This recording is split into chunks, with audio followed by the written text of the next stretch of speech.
नमस्कार। आज मैं फिर आपके सामने अपराध की एक और घटना लेकर आया हूं। आज के अपराध की घटना पंजाब प्रांत से है और शहर है पटियाला। 8 जनवरी 2018 को एक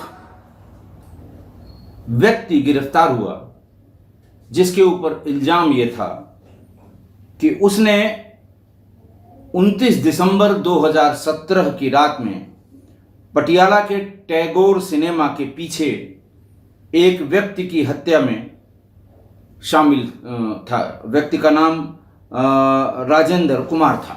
17 से पुलिस इस पे बहुत मेहनत कर रही थी, लेकिन व्यक्ति का पता नहीं लग रहा था। इसके अलावा पटियाला शहर में कम से कम 3 ऐसी अज्ञात हत्याएं 95 के बाद से थीं कि उसमें घटनाओं का अनावरण नहीं हुआ था और कातिल नहीं पकड़ा जा सका था। कातिल का नाम सीरियल किलर जगरूप सिंह था। जगरूप सिंह उर्फ हैप्पी, निवासी बद्दोवाल, लुधियाना। टैगोर सिनेमा के पीछे हुई हत्या, जिस व्यक्ति की हत्या हुई थी राजेंद्र कुमार, उसमें पुलिस को मौके से उसके जेब में एक कॉन्ट्रैक्टर का विजिटिंग कार्ड मिला था। पुलिस ने शुरुआत में जो विवेचना की, आसपास के लोगों को उस व्यक्ति से किसकी दुश्मनी थी, राजेंद्र की, घर से, परिवार से, जर जोरू जमीन से बड़ी कोशिश की, लेकिन पुलिस को नहीं पता लगा। जो विजिटिंग कार्ड मिला था, पुलिस ने उसकी जांच पड़ताल शुरू की। उसमें लिखा हुआ फोन नंबर बंद था, स्विच ऑफ था और बहुत दिनों से बंद था। पुलिस ने उसका नाम पता इकट्ठा किया, क्योंकि जो पता उसमें दिया हुआ था कॉन्ट्रैक्टर का, वो उसके ऑफिस का था। ऑफिस में लोगों ने बताया कि वो यहां से छोड़कर जा चुका है। वो किसी दूसरी जगह कॉन्ट्रैक्ट का काम किसी दूसरे बिल्डर के साथ या किसी दूसरे आदमी के साथ कर रहा है। वहां भी जो फोन नंबर था उसका भी वो भी स्विच ऑफ जा रहा था। पुलिस उस तक पहुंच नहीं पा रही थी। वहां से मिले हुए फोन नंबर और विजिटिंग कार्ड पर जो फोन नंबर था, उसकी डिटेल एनालिसिस की गई। जो उसका कस्टमर एप्लीकेशन फॉर्म था, वो निकलवाया गया। पुलिस अंत में उसके घर पहुंच गई। वो मिल भी गया। उससे पूछा गया कि ये कार्ड आपका फलां व्यक्ति जो राजेंद्र है, उसके जेब से 29 दिसंबर 2017 को टैगोर सिनेमा के पीछे मिला था। उसने बताया कि नहीं साहब, हम बहुत ज़्यादा इसको नहीं जानते हैं, और विजिटिंग कार्ड तो हम बहुत ढेर सारे लोगों को, जहाँ भी काम की तलाश में जाते हैं या जो कोई हमसे काम के लिए, जो रॉ मटेरियल की सप्लाई के लिए जो भी हमसे संपर्क करता है, हम उसको अपना विजिटिंग कार्ड दे देते हैं। पुलिस ने इसी सिलसिले में उसकी मकान मालकिन, जो एक महिला थी, मकान मालकिन से बात शुरू की कि ये कितने दिन से यहाँ रह रहा है, कौन इसके यहाँ आता है, परिवार में कौन है, दुनिया भर की बातें। और बात करते करते पुलिस ने ये पूछा कि आप यहाँ अकेली रहती हैं? उसने बताया कि हाँ, हम यहाँ अकेले ही रहते हैं, और ये भी बताया कि हमारे पति काफी समय से लापता हैं। महिला का पति सिंचाई विभाग में सरकारी मुलाजिम था। पुलिस को थोड़ा संदेह शुरू हुआ कि आखिर इसका पति गायब है, एक व्यक्ति इसके यहाँ किराएदार है। वो व्यक्ति अपना पता, अपने विजिटिंग कार्ड में अपना नंबर गलत लिखता है। जहां जहां इसके नंबर हैं, वो सब मोबाइल फोन स्विच ऑफ हैं। पुलिस ने अपनी जांच पड़ताल उस महिला को केंद्रित करके की। उसके मोबाइल को खंगाला गया। मोबाइल के खंगालने पर यह पता लगा कि जगरूप, जिसका मैंने आपको बताया, जगरूप सिंह उर्फ हैप्पी, निवासी बद्दोवाल, इससे उसकी वक्त बेवक्त बहुत लंबी लंबी बात होती है और कुछ जगहों पर ये दोनों साथ साथ, दोनों की लोकेशन, दोनों की मोबाइल लोकेशन साथ साथ भी मिली थी। मकान मालिक से पूछा गया, उससे कॉन्ट्रैक्टर से, जो मकान मालकिन के उस मकान में रहता था, तो उसने बताया कि इस हुलिया का आदमी, जो मोबाइल फ़ोन के कस्टमर एप्लीकेशन फॉर्म में फ़ोटो लगी थी, वो यहाँ अक्सर आता जाता रहता है और उसने भी बहुत बार देखा है। ये भी देखा है कि कभी कभी वो रात भर भी रुकता है। पुलिस ने जगरूप की तलाश शुरू की। पटियाला पुलिस ने लुधियाना में उसके घर पर रेड की, वहां वो नहीं मिला। 4 जनवरी 2018 को पुलिस को वो दस्तयाब हो गया। ढूंढते ढूंढते जब पुलिस को काफी शक होने लगा तो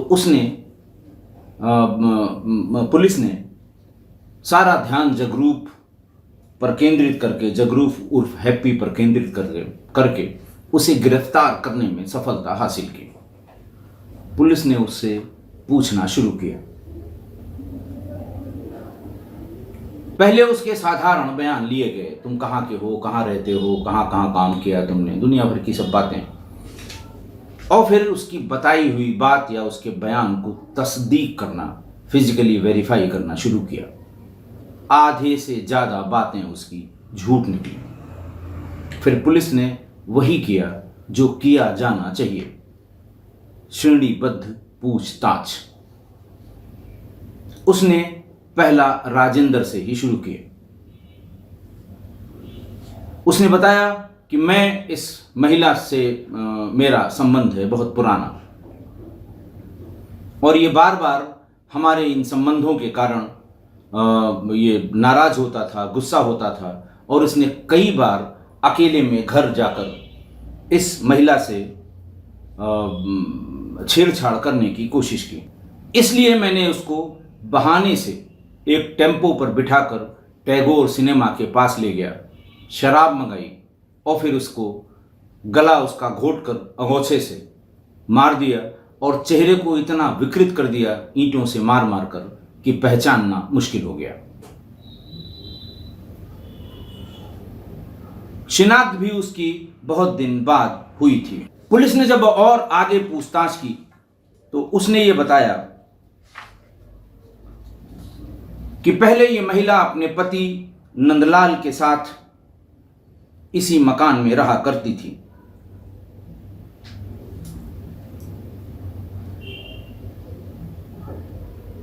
मेरे और उस महिला हेमा जिसका नाम था, उसके संबंध में बीच बीच में उसका पति नंदलाल शक करने लगा, कहने सुनने भी लगा, और एक दिन उसने ये कहा कि अब तुम मेरे घर मत आया करो, मुझे तुम्हारी हरकतें पसंद नहीं हैं। हेमा ने फौरन जगरूप से कहा कि अगर इसको मार नहीं दोगे तो तुम यहां पर नहीं आ सकते। जगरूप ने बताया कि उसी के बाद मैंने उसकी बाजार के पास में एक पुराने खंडहर में उसे बुलाकर, बात करने के लिए बुलाकर उसकी हत्या कर दी। बाद में अपने ट्रक में उसको लाद कर एक नहर में फेंक दिया। इसीलिए नंदलाल का आज तक पता नहीं लगा। डीएसपी सौरभ जिंदल ने बताया कि जगरूप सिंह के साथ संबंध बनाने के बाद 2001 में हेमा ने अपने पति का कत्ल करा दिया था। जहां यह कत्ल हुआ था वो काकोवाल रोड लुधियाना के एक खाली प्लॉट में हुआ था, जिसकी बॉडी आज तक नहीं मिली। एक तो राजेंद्र के कत्ल की गुत्थी सुलझी, दूसरा हेमा के पति नंदलाल के भी कत्ल की गुत्थी सुलझ गई। उसके बाद एक एक करके ऐसे तमाम केसों की फाइलें जो पुलिस में बंद हो चुकी थीं वो खुलनी शुरू हुई। उसने बताया कि डीएसपी श्री सौरभ जिंदल, डीएसपी श्री सौरभ जिंदल ने बताया कि वर्ष 1995 में जगरूप अपने दोस्तों के साथ लूटपाट करते समय शिमलापुरी लुधियाना में एक महिला को मार चुका है। इस महिला के कत्ल की फाइल भी पुलिस में बंद चल रही थी। पता नहीं लगा था कि किसने इसको मारा था। वारदात ये 1995 की थी। 1998 में सर्दी के मौसम में बद्दोवाल लुधियाना के निरंकारी भवन में चोरी करते समय रात में लोग जग गए और एक प्रवासी महिला को इसने वहीं पर मार डाला, जिसकी भी फाइल आज तक बंद थी। इस अज्ञात मर्डर के बारे में आज तक लुधियाना की पुलिस पता नहीं लगा पाई थी, जब तक कि जगरूप गिरफ्तार नहीं हुआ। वर्ष 2004 में अप्रैल महीने में जगरूप उर्फ हैप्पी, उसने परमजीत कौर नाम की एक महिला के पति कुलदीप सिंह का कत्ल यमुनानगर हरियाणा में उसके घर में गला घोंट कर दिया था। बाद में उसे किसी वाहन से लाद कर बड़ी वाली नहर में फेंक दिया था। कुलदीप सिंह को कत्ल करने की भी वजह वही थी। कुलदीप की पत्नी से जगरूप उर्फ हैप्पी के नाजायज संबंध हो गए थे। कुलदीप ने एक बार इन दोनों को एक साथ देख लिया और उसी रात जगरूप ने कुलदीप सिंह की हत्या कर दी। जगरूप ने साल 2001 में हेमा के पति नंदलाल का कत्ल किया, जिसका अनावरण या जिसका खुलासा नहीं हो पाया था। इसी तरह से कुलदीप सिंह के कत्ल का भी खुलासा नहीं हुआ। आज तक वो, यानी इसकी गिरफ्तारी के दिन तक, वो गुमशुदगी में ही चल रहा था, क्योंकि लाश उसकी नहर से कभी बरामद नहीं हो पाई थी। 2015 में अनिल नाम के एक व्यक्ति का कत्ल उसने पटियाला के एसएसटी नगर में परमजीत कौर नाम की महिला के कहने पर तलवार से किया था। परमजीत कौर वही महिला थी जिसके पति का इसने कत्ल करके और यमुनानगर में नहर में फेंक दिया था। उसी के कहने पर उसने अनिल नाम के एक व्यक्ति की हत्या की, तलवार से गर्दन काट दी और उसके बाद लाश को अटैची में डालकर विकास कॉलोनी में फेंक दिया था।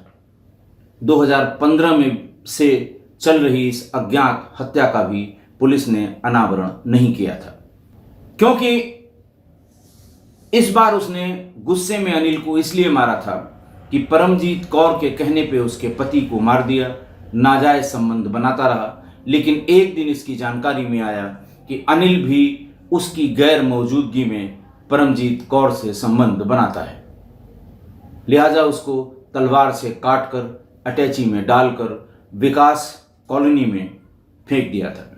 वर्ष 2016 में जब उसने देखा कि परमजीत कौर, जिसके लिए मैंने इतना किया, दो कत्ल कर दिए, वो अपनी आदत से बाज नहीं आ रही है, वो नए नए लड़कों के साथ संबंध बना रही है, तो जगरूप उर्फ हैप्पी ने परमजीत कौर का कत्ल गांव जसोवाल लुधियाना के खेत में ले जाकर कर दिया। उसके कत्ल का कारण ये भी था कि उसको जसपाल के हेमा से संबंधों का पता लग गया था और वो बार बार इसे मना करती थी कि मेरे रहते हुए तुम हेमा के पास क्यों जाते हो। इसीलिए परमजीत कौर का भी उसने कत्ल कर दिया। परमजीत कौर के अज्ञात मर्डर का मुकदमा का एफआईआर थाना डेहलों जिला लुधियाना में दर्ज किया गया था, जो अब तक खुला नहीं था। फिर 29 दिसंबर 2017 को उसने राजेंद्र कुमार को भी इसीलिए मार दिया, टैगोर सिनेमा के पीछे, क्योंकि उसकी नज़र हेमा पर बुरी हो रही थी। यानी गिरफ्तारी के पहले तक इसने 7 हत्याएं की और जिस समय ये गिरफ्तार हुआ था 7 जनवरी 2018 को, उस समय इसकी उम्र 45 वर्ष थी और पहली हत्या सन 95 से शुरू की थी। पुलिस का कहना था, डीआईजी पटियाला रेंज सुखचैन सिंह गिल ने यह बताया था कि जिन जिन हत्याओं का खुलासा इसके पूछताछ के आधार पर हुआ है, उन सब में किसी न किसी महिला की वजह से, जिससे इसके संबंध थे, ये सारी हत्याएं की गई। एक महिला की हत्या इसने इसलिए कर दी कि वो इसके और जो उसकी वर्तमान में उसकी जो प्रेमिका थी हेमा, उसके संबंधों के बीच में आ रही थी। शुरुआत के 2 मर्डर इसने चोरी करते समय किए थे, उनका भी अनावरण नहीं हो पाया था। सुखचैन सिंह गिल साहब डीआईजी पटियाला रेंज ये बताते हैं कि इसने सारे कत्ल इतनी सफाई से किए कि पुलिस को आज तक यानी गिरफ्तारी तक इन सारे कत्ल की तफ्तीशों में कभी वो इस तरफ नहीं आया। इस कत्ल का भी कोई खुलासा न हो पाता यदि उस कॉन्ट्रैक्टर का विजिटिंग कार्ड इसकी जेब में न छूट गया होता। कभी नहीं हाथ में आता ये, अगर उस कॉन्ट्रैक्टर के का जो विजिटिंग कार्ड था उसकी जेब में न मिला होता। मैंने आपको बताया कि एक व्यक्ति वर्ष 1995 से 2018 तक 7 हत्याएं करने के बाद भी पुलिस के हाथ नहीं चढ़ा। 2017 यानी साल भर पहले की राजेंद्र की हत्या में वो पकड़ा गया तो पुरानी सभी हत्याओं के बारे में पता लगा।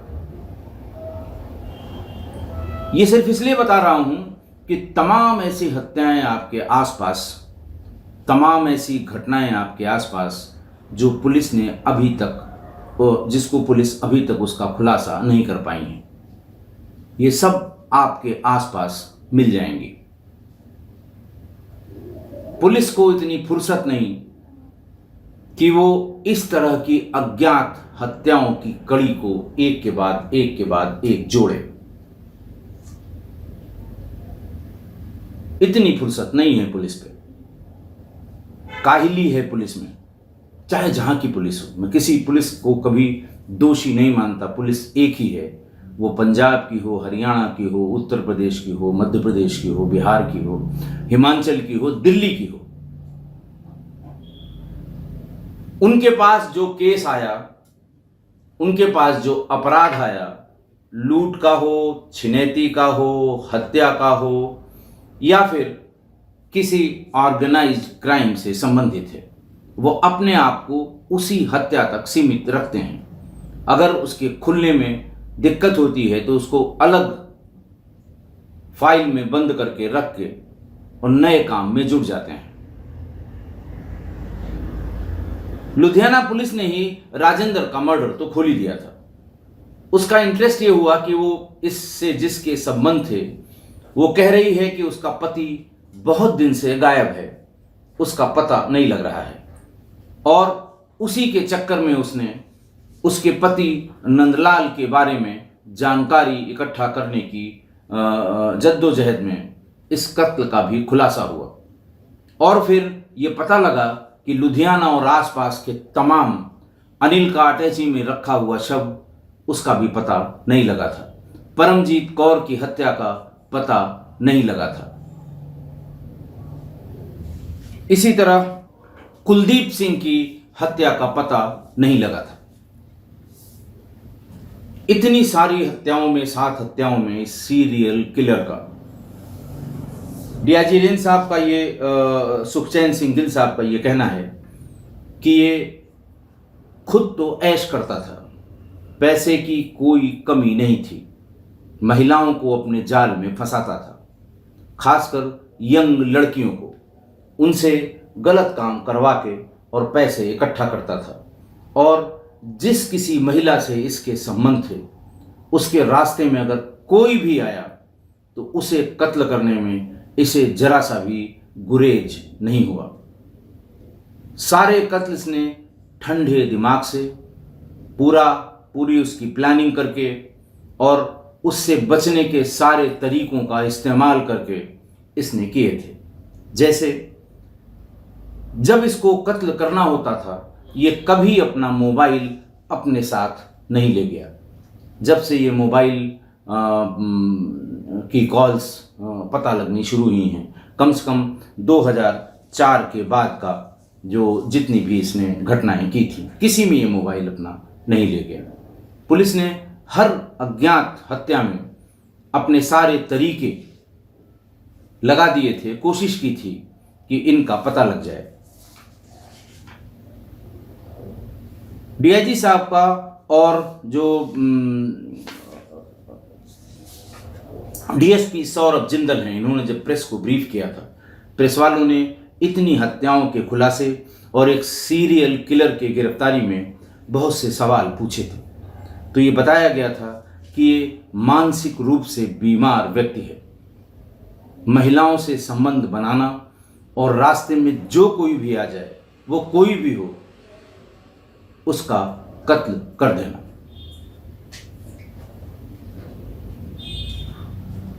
नौ जनवरी 2018 को 45 वर्षीय जगरूप सिंह उर्फ हैप्पी को पुलिस ने गिरफ्तार करके जेल भेज दिया। साथ ही साथ इसकी प्रेयसी, इसकी जो प्रेमिका थी हेमा, उसको भी गिरफ्तार करके जेल भेज दिया, क्योंकि हेमा को इन सभी हत्याओं की जानकारी थी, खासकर राजेंद्र की हत्या की जानकारी और अपने पति नंदलाल की हत्या की जानकारी। विवेचना में एविडेंस के आधार पर हेमा को भी उतने ही गुनाह का दोषी पाया गया जितना उसका प्रेमी जगरूप पाया गया। हेमा की उम्र जिस समय गिरफ्तार हुई है लगभग 30 साल या 32 साल रही होगी। आज की घटना, जब मैं उस दौर की कहानियां, उस दौर के अपराध की जो घटनाएं हैं वो बताया करता था आपको, तो बताता था कि विवेचना करना कितना मुश्किल है। कोई मोबाइल नहीं, कोई जीपीएस लोकेशन नहीं, कोई सीडीआर नहीं, कहीं पर कोई कैमरा भी नहीं। उस जमाने में बहुत बड़े बड़े बाजारों में भी सीसीटीवी कैमरा पब्लिक में नहीं लगाए जाते थे। जो भी लगते थे वो बड़े बड़े व्यापारिक प्रतिष्ठान अपने यहाँ जो उनका प्रतिष्ठान था उसके भीतर की एक्टिविटी को चेक करने के लिए लगाते थे। ऐसे में बहुत मुश्किल होता था विवेचना करके असली मुलजिम तक पहुंचना। चलिए पहुंच भी गए तो ट्रायल में ये साबित करना कि यह अपराध इसने किया था, क्योंकि सारे एविडेंस मैनुअल होते थे, गवाहों के बयानों के आधार पर। इसीलिए बड़े बड़े जो बहुत ही, जिसको कहते हैं कि बाहुबली, दबंग, बहुत गुंडे किस्म के लोग गवाहों को धमकाकर गवाही नहीं होने देते थे और बरी हो जाते थे, बाइज्जत बरी हो जाते थे। लेकिन 2004 के बाद से, जब से मोबाइल, और 2010 के बाद से जब से सीसीटीवी फुटेज, और 2015 के बाद से जब इंटरनेट की एक्टिविटी का भी संज्ञान पुलिस लेने लगी, उसके बाद से बहुत कम ऐसे केसेस होंगे, खासकर गंभीर अपराध के, जिसमें मुलजिम का पता न लगा हो। मेरी समझ में ये अब तक नहीं आया, आप इतने गौर से इस अपराध की सही सत्य घटनाओं को सुनते हैं कि कैसे कैसे पुलिस ने पता करके असली आरोपी तक, असली मुलजिम तक अपनी पहुंच बनाई, फिर भी लोग अपराध करते हैं। क्यों करते हैं ये वही बता सकते हैं, जबकि वो जानते हैं आसपास तमाम ऐसी, पहले कौन कितना क्या करके निकल गया इसका तो मैं नहीं कहता, लेकिन इधर पिछले 5-7 सालों से जब इलेक्ट्रॉनिक एविडेंस अपने शबाब पर है, जब इन्वेस्टिगेशन के लिए जो टूल्स हैं, इलेक्ट्रॉनिक टूल्स हैं, वो बहुत इफेक्टिव हैं, जब इंटरनेट से ट्रैक किया जाना बहुत आसान हो गया है, तब भी लोग उनकी मति मारी जाती है जब वो अपराध करते हैं, क्योंकि पुलिस हर हाल में उन तक पहुंच जाती है। वो कुछ भी करें लेकिन पुलिस पहुंच जाती है। फिर भी इस सीरियल किलर ने अपनी आदत से बाज न आते हुए इतनी महिलाओं की हत्याएं कर दी। आज की घटना, चाहे जितनी चालाकी करे अपराधी, लेकिन अपने पीछे कुछ न कुछ ऐसा छोड़ जाता है जो उस तक पहुंचने के लिए पर्याप्त होता है। राजेंद्र की जेब में अगर विजिटिंग कार्ड नहीं होता तो वहां तक पहुंचना मुश्किल था, लेकिन अपराधी ने एक सबूत वहां पर ऐसा छोड़ा कि पुरानी 7 हत्याएं खुल गईं और लोगों को लगा कि अब मरने के बाद व्यक्ति को जिसकी हत्या हुई है उसे न्याय मिल जाएगा। मैं किस्सा कोई परिवार के लोगों से बार बार मैंने अनुरोध किया, मैं एक बार फिर अनुरोध करता हूं कि आपके दिमाग में अगर इस तरह की कोई बात जो आपको कोई गलत करने के लिए मजबूर कर रही है, या आपका ऐसा कोई शौक जो आपको गलत रास्ते पर ले जा रहा है, बराए मेहरबानी ऐसा कभी न करें। अब अपराध को छिपाना बहुत मुश्किल है। पुलिस का अपराधी तक पहुंच जाना ज्यादा आसान है, इसलिए ऐसा कुछ न करें, न किसी व्यक्ति को इसके लिए प्रेरित करें। आशा है आप मेरी इस बात से सहमत होंगे। आज अपराध के इतर एक बात और मैं बताऊंगा, एक लास्ट में छोटा सा वीडियो शेयर करूंगा। मेरे अपने घर में टेरेस गार्डन पर फाइकस के एक जो डॉर्फ वैरायटी होती है बोनसाई में, एक बुलबुल ने एक घोंसला बनाया आज से कोई 15 दिन पहले। मेरे घर वालों ने नोटिस किया कि एक बड़ा सुंदर सा घोंसला उस पर बना हुआ है। मैं उसको हर दिन सुबह शाम देखता था। घोंसला बनने के 7वें दिन उसमें एक अंडा दिखाई पड़ा।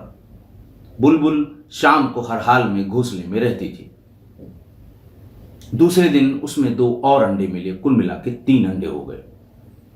और उसमें बुलबुल सुबह शाम जब मैं जाते हुए उसको झांक के देखता था, बुलबुल उस पर बैठी रहती थी। परसों नहीं नरसों उसमें 3 बच्चे घोंसले में दिखाई पड़े जो बोल नहीं रहे थे। कल जब मैं शाम को ऑफिस से आया तो उनकी चूं चूं की आवाज आ रही थी, और जो बुलबुल थी वो उनको कहीं से भी कीड़े मकोड़े लाके या जो भी खाना उसका होता था वो उसको खिला रही थी। आज शाम को जब मैं आया तो वो तीनों बहुत शोर कर रहे थे, बहुत महीन या बारीक आवाज में। मैंने पूछा घर में क्या बात है, तो पता लगा आज दिन भर से बुलबुल आई नहीं है। कहाँ चली गई, किस काम में बिजी है वो, या खाना ढूंढने गई है, इन लोगों का खाना नहीं मिल रहा है। मैंने थोड़े से आटे को पानी में भिगो के टूथपिक से थोड़ा थोड़ा वो जो पेस्ट था, वो जैसे ही आप उसको पत्तियों को हटा के उसके बीच में वो एकदम पूरी गर्दन ऊपर करके वो मुंह खोलते थे, चिल्लाते थे। उनको सबको थोड़ा थोड़ा आटा का पेस्ट, बहुत थोड़ा थोड़ा, तीनों को बार बार मैंने दिया। और जब वो एकदम चुप हो गए, यानी कि उनका पेट भर गया, तो बहुत हमारे ख्याल से 1 चुटकी से भी थोड़ा ज़्यादा आटा रहा होगा जो उनको मैंने दिया। और मेरी श्रीमती जी ने उसको एक 30-35 सेकंड जो मैं ऐसा कर रहा था तो उसको रिकॉर्ड किया। मैं आज इतना प्रसन्न हूँ, इतना खुश हूँ, इतना मेरी खुशी समा नहीं रही है कि पहली बार शायद मैंने एक ऐसे पक्षी, जो बुलबुल को सभी लोग जानते हैं,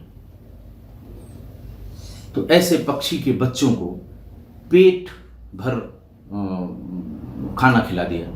अभी रिकॉर्डिंग के पहले भी मैं देख के आ रहा हूँ, वो सो रहे हैं। कल मैं सुबह फिर देखूंगा, हो सकता है इस बीच में बुलबुल आ जाए, उन्हें उनका खाना खिला दे, फिर कोई टेंशन की बात नहीं होगी। लेकिन अगर कल भी वो नहीं आती है, क्योंकि शिकारी पक्षी भी बहुत हैं, पता नहीं उसका बेचारी का कहाँ शिकार हो गया हो। लेकिन मैंने फिर नेट पे भी देखा, अगले 3-4 दिन में ये उड़ने के लिए स्वतंत्र हो जाएंगे, तब तक इन्हें खाना जरूर खिलाऊंगा। मैंने सोचा किस्सा गोई परिवार को इसलिए बता दूं कि इस सीज़न में आपके घरों में कबूतर के, गौरैया के, बुलबुल के, इन सब के बने होंगे, घोंसले बने होंगे। उसके पास इस भीषण गर्मी से बचने के लिए थोड़ा सा पानी, बाजरे का दाना या टूटी हुई जो उसकी चावल की जो बहुत टूटे टूटे छोटे हिस्से हैं उसको रख दीजिए। अगर आपको लगता है कि उसके बच्चे बहुत भूखे हैं तो उन्हें ज़रूर किसी सीख से, किसी टूथपिक से, किसी जो उसका अगरबत्ती का पिछला हिस्सा होता है उससे थोड़ा थोड़ा पेस्ट बनाकर, ताकि वो मरने न पाएँ। 40-45 डिग्री के इस टेम्परेचर में अगर उस बहुत ही छोटे, बहुत ही मुलायम, बहुत ही सॉफ्ट बच्चों को गर्म हवा भी लग रही हो और खाना न मिले तो उनका जीवन संकट में हो जाएगा। हम ये समझें कि सभी जीव बराबर हैं, चाहे वो हम हों, चाहे वो पक्षी हो। ये अपराध से इतर ये बात थी, मैंने सोचा आपको बता दूं। आज के लिए इतना ही। बहुत बहुत धन्यवाद।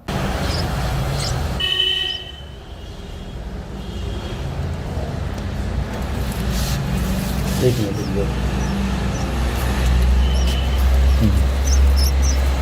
देखो रिकॉर्ड करो।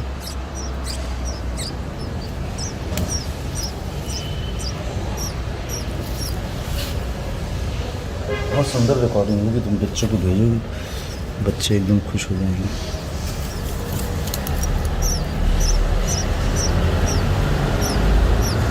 एक ही को खिला रहे हैं बस आप। नहीं भाई, बस अब रह दीजिए, हो गया, खा